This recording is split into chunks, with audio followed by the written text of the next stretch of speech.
Yeah, so again, welcome. Today I'm joined by Marina Ivanov, co-founder and CEO of Apex Transit Solutions. Marina scaled Apex from just two trucks into a fleet of nearly 90 trucks and 180 trailers. She's proven that resilience and smart systems can drive growth even in tough freight markets. But what sets Marina apart isn't just numbers. It's a leadership style.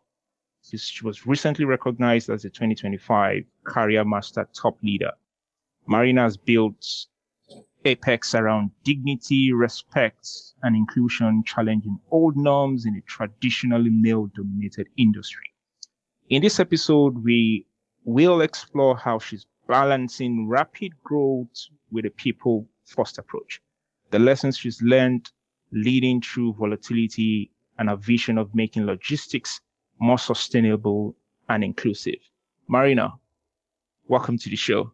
I'm so excited to have you today. I know it's been very difficult getting you here today, but I managed. CEOs are very expensive when it comes to time. So again, I'm really, really delighted to have you here today. Absolutely, Chris. It is my pleasure, and I'm excited for the conversation. Thank you. I want to start with the beginning, Marina. What motivated you to start in Apex? That's a great question and a good story. Well, I love thinking about the origin story, and I'm learning to embrace it more.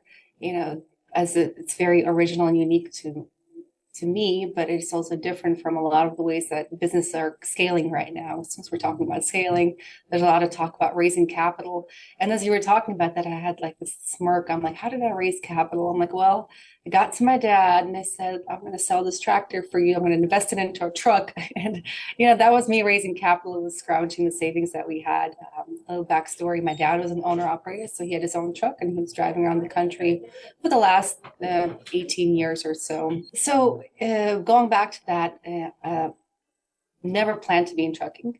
My goal was dentist, so I wanted to study to be in the medical field and get as far away from trucking as possible. I thought it was very stressful and a dirty business, because I got to drive around with my dad and I got to see how drivers were treated, and it wasn't very nice. Like they were treated like they were lower humans. Yeah. The conversation, they were a lot of times drivers are still denied the basic human rights of using the restroom in a facility. Not everywhere, but it's still happening.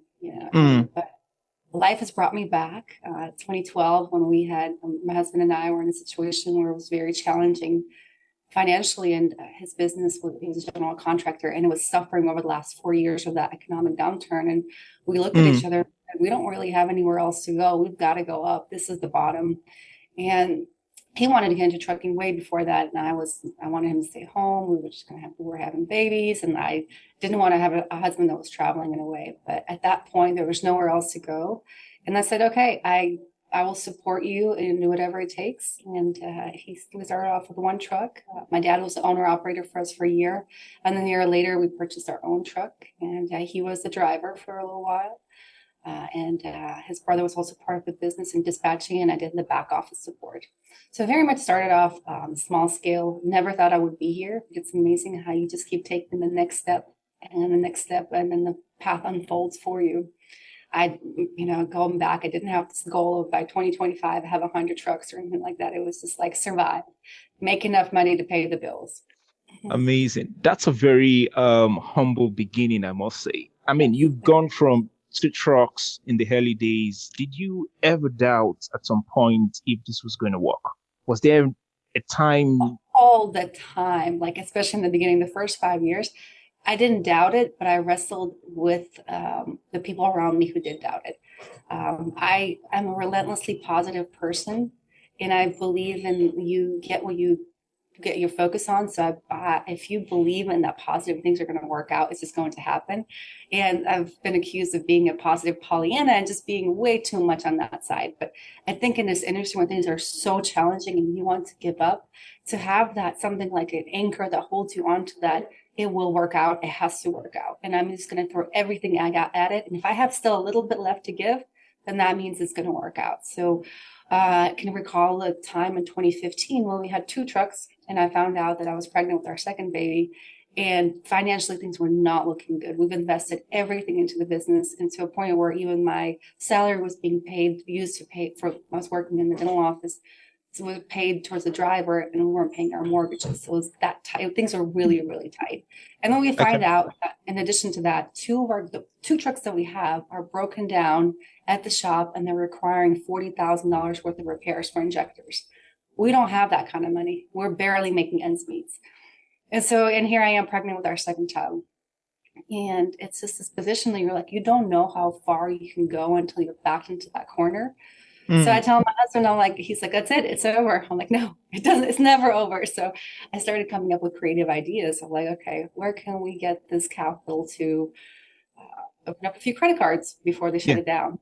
So, Yeah. and I borrowed some more money from my dad, and then looked into other ways to raise capital, which was at that time was factoring for our receivables that, but we got cash right away. So that helped us when we started investing into that to receive the cash. We paid those repairs off. I called distinctly calling the dealer and telling him, I have 4 credit cards for you to pay this so you can release my truck.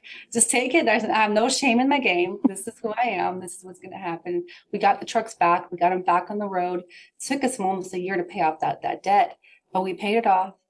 More revenue came in. We bought more trucks and we were able to grow it.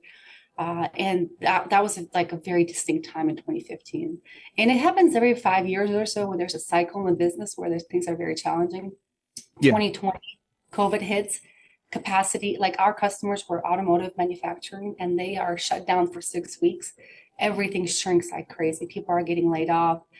Half of the freight is no longer available to me. The rates are not enough. But again, I'm not giving up. It's not the end. There's always a way out. So I've found programs like PPP loans, deferrals for equipment. I Mm. work with my drivers to cycle them out so they don't completely lose their job. They have a little bit of work left. And I hung on for that time that was very difficult. But when the boom came, like I was prepared. I had the Mm. people to support them. And right now, again, 5 years later, this is one of the most challenging times I've ever experienced in the trucking industry in terms of the rate market. I have every day I look at situations where someone is willing to do it cheaper, and my customers are coming to me and saying, you need to lower your rates. But the rates Mm. are at the level that we had in 2013. And I can't go any lower because our costs are 2025 costs. Like our costs have doubled, but the rates have reduced in half. And so Yeah. it is very difficult in the trucking industry right now to make any money or to be profitable.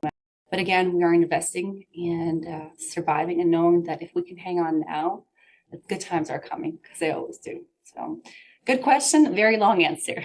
Yeah, yeah, and look, I think that brings me to, because as you were talking, I saw resiliency, believing what you're doing, and like I said, I've read a lot about you, and your story is quite inspiring, and you're a people person in your leadership style. You are a people person, and one of the things I read while I was reading, some articles about you and Apex and what you've done at Apex, and one of the things I said I need to talk to Marina was that large corporates would, when they face difficult moments, they want to downsize and all of that. But one of the things you've done, you talked about improving processes instead of cutting back. Is it possible to share? Because someone is watching this right now and is saying, if I ever find myself in a situation like Marina and I feel, oh, it's quite tough right now, I need to downsize, lay off people, we can manage it. But what you did was quite unique. You improved processes. Can you Mhm. help someone understand what they need to do if they ever find themselves in a situation like this? And you think about a driver who's got a family, you can lay them off. What do we do differently? What did Apex do? What did Marina's leadership style do differently? Yeah, great question. So, just to understand the question, is Yeah. that whenever the challenges are happening, one way that the company can go is to cut costs Mm-hmm. and reduce the employees that they have and affect their lives, or they can find ways to maybe improve process and find savings so that and Mm-hmm. utilize resources that they have. I've actually balanced a little bit of both. I've had to make some cuts, but I've replaced those people with a different set of skill sets and just growing the team. So my cuts were not necessarily for the financial aspect, but more of like leadership and culture fits. Mm-hmm. And the reason for I don't believe you can cut your way to success.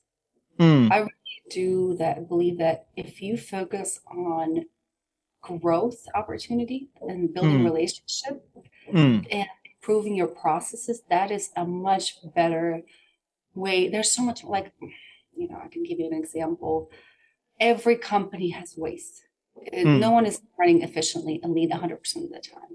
If we mm, focus on those places where there's waste, where we are um, spending money that we shouldn't, or we can live without.